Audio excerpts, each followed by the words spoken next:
Olá, querido, graça e paz da parte do nosso amado Senhor Jesus. Eu sou Marcos Tort, pastor da Igreja da Colheita, e estou a um clique de você. E eu quero lembrá-lo, de que o meu e-mail é prstort@gmail.com, tá passando aí na tela, prstort@gmail.com. E você vai estar me enviando seu e-mail, enviando a sua dúvida, a sua dificuldade, o seu problema. Lembrando sempre a você que aquilo que você manda para mim, com certeza, não é uma situação peculiar, não é uma situação inédita, não é uma situação só sua, mas é uma situação que muitas outras pessoas poderiam também estar enviando.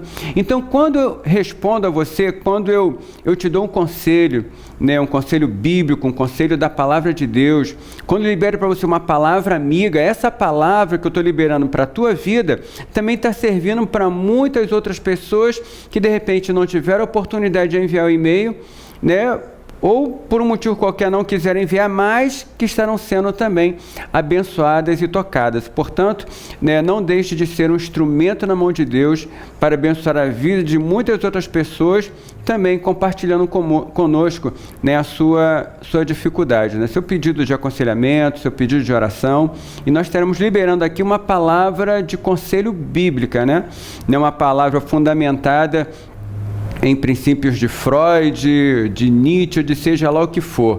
O nosso princípio é bíblico e é a palavra de Deus que nós queremos estar liberando aqui. Tá ok?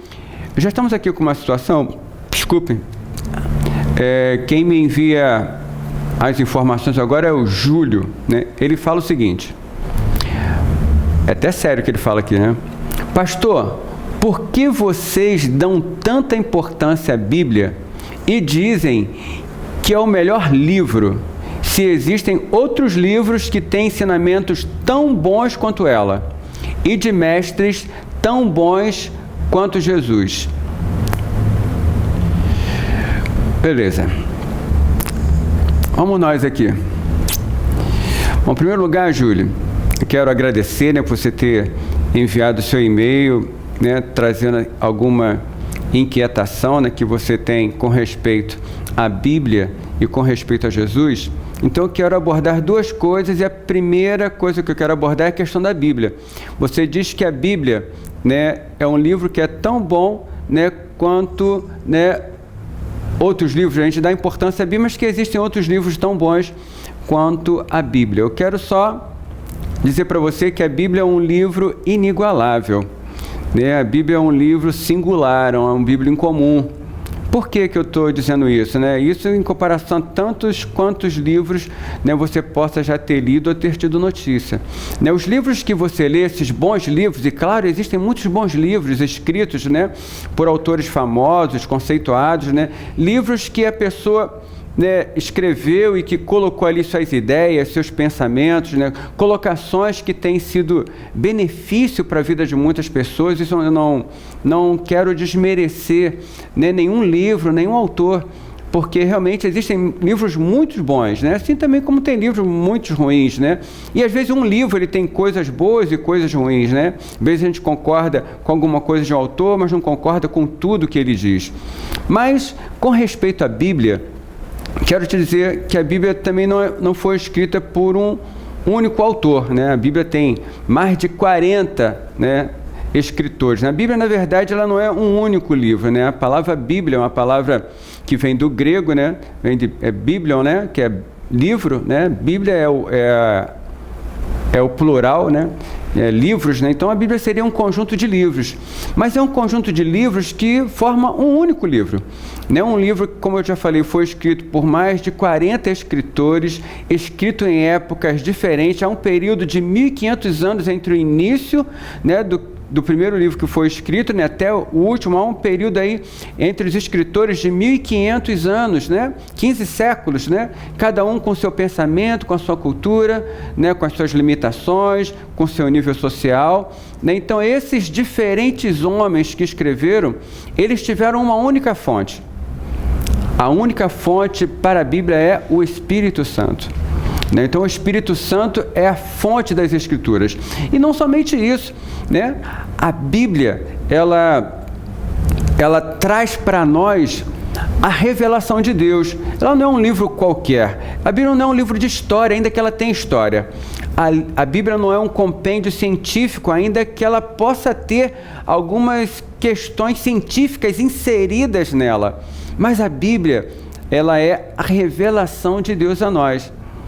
Muitas coisas revelam Deus, né? Se nós olharmos para os céus, virmos as estrelas, o universo, as galáxias, nós vemos, pois, realmente existe um Deus, Olhamos para o mar e para toda a diversidade que existe no mar, realmente existe um Deus, Mas essa revelação da natureza ainda é uma revelação muito limitada, porque embora nós possamos ver Deus em tudo aquilo que existe, nós não conseguimos saber qual o seu propósito, qual a sua personalidade, quais os seus atributos. Isso nós encontramos na Bíblia, nós encontramos nas Escrituras. São 66 livros que foram escritos, uma parte do Antigo Testamento, outra parte é o Novo Testamento, e em todo o tempo que a Bíblia foi escrita, nesses 1500 anos, Deus foi conduzindo cada etapa de tudo aquilo que foi escrito. Então, diferente dos outros livros que falam o pensamento e a intenção do seu próprio autor, da sua ideia, os livros da Bíblia, a Bíblia toda em si, ela fala a respeito do propósito de Deus. Ela traz inserida nela a própria revelação de Deus para o homem. Então é a forma de nós termos um entendimento a respeito de Deus. É através das Escrituras. Então esse é um detalhe que a faz singular. Mas eu quero ler para você aqui o que a própria Bíblia fala a respeito dela, que é aqui em 2 Pedro, capítulo 1, 2 Pedro capítulo 1, verso 19, 20 e 21, que fala assim, isso é Pedro falando, E temos muito firme a palavra dos profetas, Lembrando a você que nesse período aqui, as Escrituras era o Antigo Testamento. Nesse período aqui, o Novo Testamento ainda não tinha sido escrito, O Novo Testamento passou a ser escrito na vida desses homens, Mas Pedro está citando aqui com respeito ao Antigo Testamento. Ele fala assim, e temos muito firme a palavra dos profetas, a qual bem fazeis em estar atentos, como a uma luz que alumia um lugar escuro, até que o dia amanheça, e a estrela da alva apareça em vossos corações. Sabendo primeiramente isto, que nenhuma profecia da Escritura é de particular interpretação, porque profecia nunca foi produzida por vontade de homem algum, mas os homens santos de Deus falaram inspirados pelo Espírito Santo.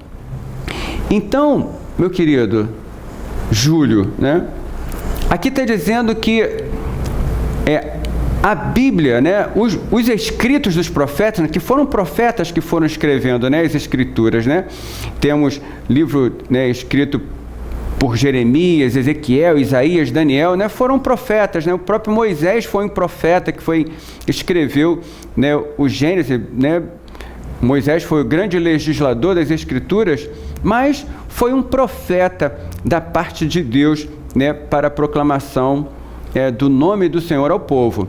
Então, nós vemos que aqui está dizendo que nada foi por uma interpretação pessoal, nada foi algo particular, nada foi algo pessoal, mas o próprio Espírito Santo inspirou a cada homem desse. Às vezes as pessoas falam assim, mas foi escrito por homens. Realmente foi escrito por homens. Foi escrito por homens santos de Deus, que foram inspirados pelo Espírito Santo, conduzidos por Deus a escrever. Não foi um ditado, mas o Espírito Santo dava a eles uma impressão, uma revelação, um entendimento, uma clareza de algo espiritual. Então eles escreviam, e o próprio Deus foi sempre conduzindo tudo aquilo que havia de ser escrito. E outra coisa também, Júlio, é que tudo que está escrito nas Escrituras traz ensinamento fundamentais para a vida de qualquer pessoa, em qualquer lugar, em qualquer época. Muitos dos livros que nós lemos, muitas vezes falam de uma contextualidade, né, de um momento, né, livros que são verdadeiros best-sellers, né, e lembrando aqui, né, a Bíblia é o maior best-seller que existe.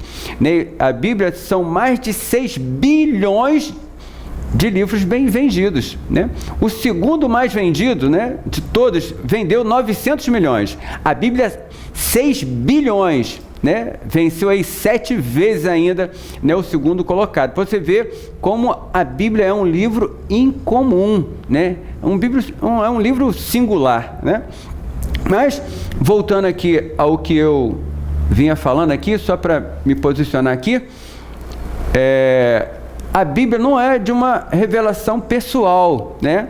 Algo, o escritor quis escrever, não, o Espírito Santo conduziu em todo o tempo, né? E Deus sempre conduzindo e inserindo nas Escrituras tudo que é necessário para a nossa vida e para a nossa caminhada, né? E quando a gente fala assim que a Bíblia é a palavra de Deus, né, que a Bíblia é a palavra de Deus, a Bíblia ela é infalível e inerrante, nós não queremos dizer que ela não tem erros ortográficos nas suas traduções, que ela não tem erros de concordância, mas entendemos que todo o original das Escrituras, ela contém ali tudo o que Deus quis colocar, tudo que está ali é o que Deus tinha interesse que nós soubéssemos. Ela é a palavra de Deus para nós.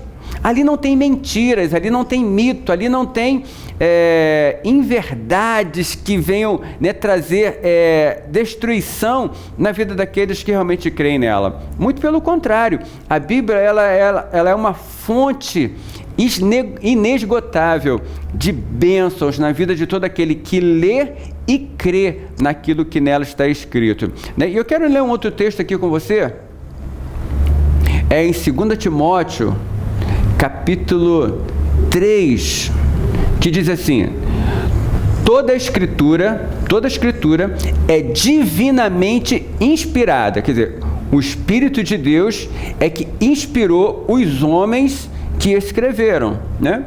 Então, toda a escritura é divinamente inspirada e proveitosa para ensinar, para redarguir, para corrigir e para instruir em justiça, para que o homem de Deus seja perfeito e perfeitamente instruído para toda boa obra, né? 2 Timóteo, capítulo 3, versos 16 e 17. Então, como diz aqui, as Escrituras, né, que são divinamente inspiradas, ela é proveitosa para ensinar, para redarguir, para corrigir, para instruir em justiça, para que o homem de Deus seja perfeito e perfeitamente instruído para toda boa obra. Então nós sabemos que muitas das leis que existem em muitos países ocidentais, elas tiveram seu fundamento nas Escrituras Sagradas. Você sabia disso?